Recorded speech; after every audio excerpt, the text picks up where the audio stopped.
Hello दोस्तों, नमस्कार। एक बार फिर से स्वागत है आप सभी प्यारे दोस्तों का स्टडी विक्रम यूट्यूब चैनल पर। दोस्तों, कैसे हैं आप लोग? उम्मीद करता हूं शानदार, जिंदाबाद, जबरदस्त होगे।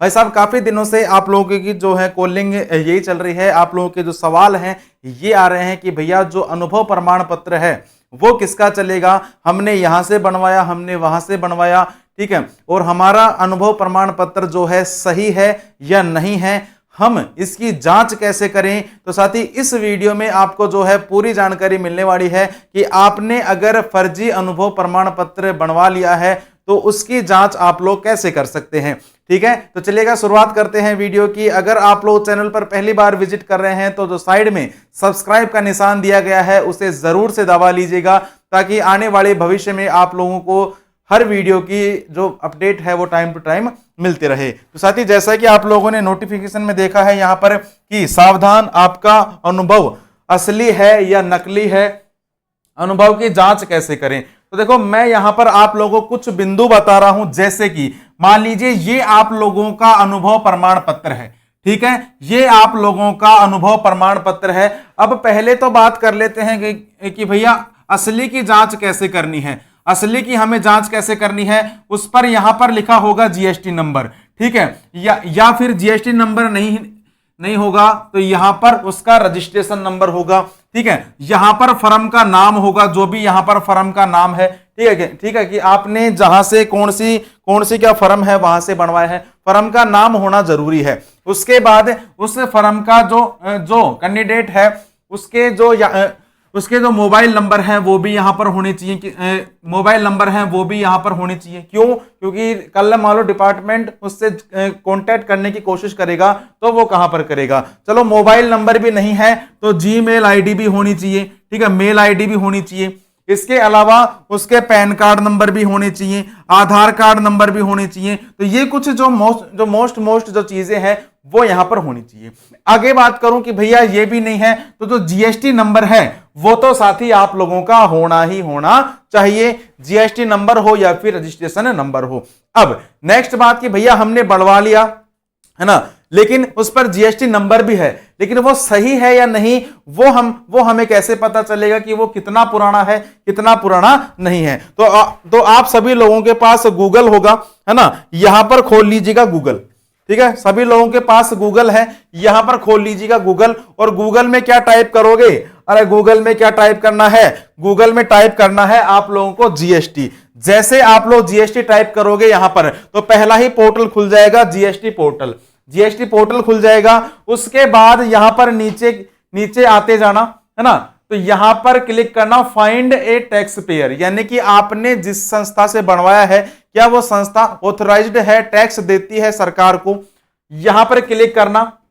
इसके बाद यहां पर आप लोगों के जीएसटी नंबर भर देना, ठीक है। जैसे ही जीएसटी नंबर भरोगे यहां पर सर्च कर लेना, उस जो कंपनी का जहां से भी आप लोगों ने बनवाया है उस फर्म का जो है कंप्लीट जो डाटा है आप लोगों के पास निकल कर आ जाएगा यहां पर, ठीक है। कंप्लीट जो डाटा है यहां पर निकल कर आ जाएगा, आप लोग जो है वो लगा सकते, उसमें जो है आप लोगों को सारी चीजें पता चल जाएगी कि भैया ये जो है इसका एक्टिव है या नहीं, इसने जो है जीएसटी नंबर कब से कब तक है इसका, है ना, अभी फिलहाल में चालू है या नहीं, और सबसे बड़ी बात वो सफाई से संबंधित है या नहीं, ठीक है। जो सफाई से संबंधित होगा उसके यहां पर नीचे सप्लायर वगैरह होगा, कॉन्ट्रैक्ट वगैरह लिख रखा होगा, यानी कि कॉन्ट्रैक्ट का काम लेगा वो, या फिर जो लेबर सप्लायर जो है, लेबर सप्लायर का भी वो जो है काम करेगा। तो ये कुछ जो टिप्स हैं ये आप लोग जरूर से याद रखना, अगर आप लोगों ने किसी दूसरी जगह से अगर बनवाया है सफाई कर्मचारी का अनुभव प्रमाण पत्र उसके रिगार्डिंग, ठीक है। अब फिर भी भैया हमें तो नहीं पता, हम तो इतने पढ़े लिखे नहीं हैं, तो कोई बात नहीं, मैं नंबर देता हूं आप लोगों को। ये नंबर सबके पास है लेकिन फिर भी लिख लीजिएगा, ये नंबर मेरा सभी के पास है, 8619843227, 8619843227। इस नंबर पर आप लोग मुझे अपना जो अनुभव प्रमाण पत्र है वो व्हाट्सएप कर दीजिएगा, हम जांच करके बता देंगे कि आपका अनुभव प्रमाण पत्र फिलहाल सही है या नहीं है, ठीक है, ये बात है। तो काफी दोस्तों का यही सवाल आ रहा था कि भैया जो जीएसटी वाला है हम जांच कैसे करें, हमें असली का नहीं पता, हमें नकली का नहीं पता। तो साथ ही इस प्रकार से आप लोग जो है अपने अपने अनुभव प्रमाण पत्र की जांच कर सकते हो। अब दूसरी बात मैं बताऊं तो आप लोगों ने कल की वीडियो में देखा होगा कि यहां पर मैंने आप लोगों को क्या बताया था। एक सेकंड, अगर वो अखबार की कटिंग है तो मैं आप लोगों को एक बार दिखाना चाहूंगा भाई। एक सेकंड, ये वाली आप लोगों ने देखा होगा साथी कि 5 लाख सफाई कर्मचारी भर्ती से बाहर होंगे। तो भैया ऐसी बात नहीं है कि अगर आप लोगों ने भर दिया है, अगर मान लीजिए किसी प्राइवेट संस्था से भर दिया है तो ये नहीं है कि तुम्हें बाहर कर देंगे। इनका कहने का मतलब ये है, भैया शब्दों को समझो, मतलब कि भावनाओं को समझो, शब्दों को मत देखो। ठीक है, भावनाओं को समझो। डीएलबी कहना क्या चाहती है? डीएलबी कहना यह चाहती है कि भैया अब की बार हम नौकरी देंगे ना, अरे अब की बार हम नौकरी देंगे तो केवल अनुभव प्रमाण पत्र के आधार पर ही देंगे, अनुभव प्रमाण पत्र के आधार पर ही देंगे। पहले नंबर पर जिनके पास सक्षम अधिकारी का सिग्नेचर किया हुआ अनुभव प्रमाण पत्र है, पहले तो उनको ले लेंगे, वो तो हमारे लिए सर्वोपरि है। आप तो आ जाओ बस और नौकरी ले लो। लेकिन भैया यहां पर सिलेक्शन 75,000 का होगा, क्योंकि 25,000 की वैकेंसी है, 24,797 और लगभग 25,000 की वैकेंसी है, और 25,000 का 3 गुना यानी कि लगभग 75,000 जो है लोगों को लेंगे। इन 75,000 में से ज्यादा मैं बताऊं तो भैया 1500 से लेकर 2,000 बंदों के पास ही, ज्यादा से ज्यादा बता रहा हूं ये मैं, बहुत ज्यादा से ज्यादा 1500 से लेकर 2,000 बंदों के पास ही क्या मिलेगा? सक्षम अधिकारी का जो बनाया हुआ है वो मिलेगा। मान लीजिए 2,000 बंदों के पास मिल गया, फिर बचे कितने? अरे बच गए 73,000। ये 73,000 क्यों फॉर्म भरेंगे? ये बाद में गाली नहीं काटेंगे क्या डिपार्टमेंट को? इनको ये कहां से देंगे फिर? तो भैया लेना तो सबको पड़ेगा। ठीक है, पहले नंबर पर कौन आ गए? सक्षम अधिकारी वाले आ गए। अब दूसरे नंबर पर कौन आ जाएंगे? जिनके पास सफाई ठेकेदार का बना हुआ है, जिनके पास सफाई ठेकेदार का बना हुआ है वो आ जाएंगे। ठीक है, तीसरे नंबर पर कौन आ जाएंगे? सभी सरकारी संस्थाओं का आ जाएंगे। और लास्ट में तो बचे कुचे सारे अड़गम सड़गम सब आ जाएंगे लास्ट में तो। ठीक है, अब नेक्स्ट मैं बात करूं कि यहां पर पहले नंबर पर सक्षम अधिकारी, जैसे कि सिलेक्शन कैसे होगा। मान लीजिए जयपुर की जो मान लीजिए कोई भी निकाय है, उदाहरण के तौर पर मैं बताऊं, मान लीजिए कोई भी नगर निगम है, कोई भी निकाय है, मान लूं मैं अगर उसमें 100 पद हैं, उसमें मान लीजिए 100 बंदों को लेना है।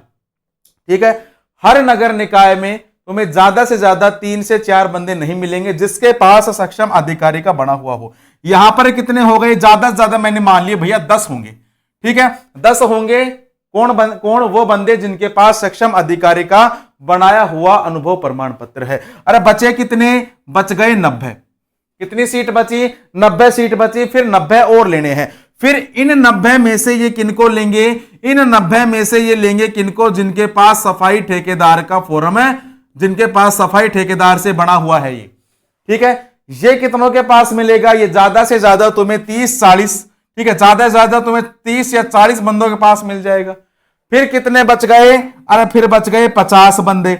अब 50 में से सरकारी संस्था वालों को कितने मिलेंगे? सरकारी संस्था वालों का तो आज ये हाल है, देखो मैं सीधा बोलता हूं, मुंह पर बोलता हूं, सरकारी संस्था वालों का तो भैया ये हाल है, 1,000 2,000 रुपए में बन जाएगा। स्कूल से तुम्हारा जानकार है, बनवा लो, कोई बात नहीं।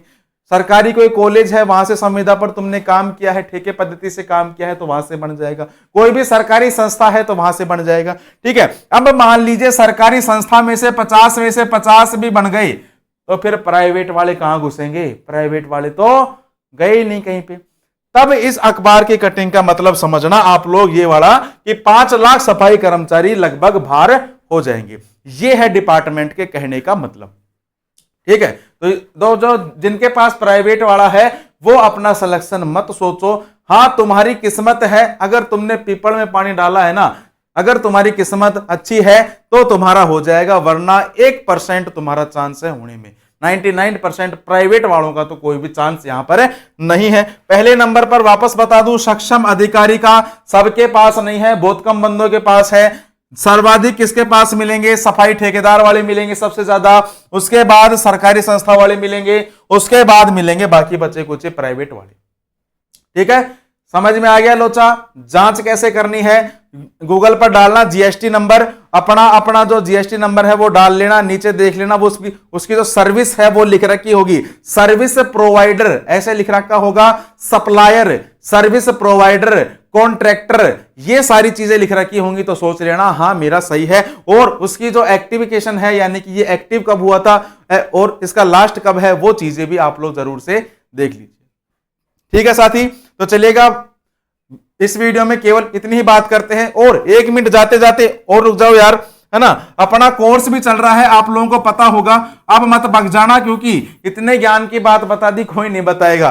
ठीक है, ऑनलाइन कोर्स चल रहा है मात्र 199 रुपए में। कहां पर मिलेगा? एमके ज्ञान केंद्र पर, एमके ज्ञान केंद्र एप्लीकेशन पर मिलेगा। एप्लीकेशन डाउनलोड कर लेना जल्दी से, कोर्स में एनरोलमेंट कर लेना। बहुत शानदार और जानदार यहां पर कोर्स आप लोगों के लिए निकाला जा रहा है। ठीक है साथी, चलिएगा वीडियो की समाप्ति करते हैं, बाकी मुलाकात करते हैं आप लोगों से एक नेक्स्ट वीडियो के साथ। तब तक के लिए राम राम, जय हिंद, जय भारत।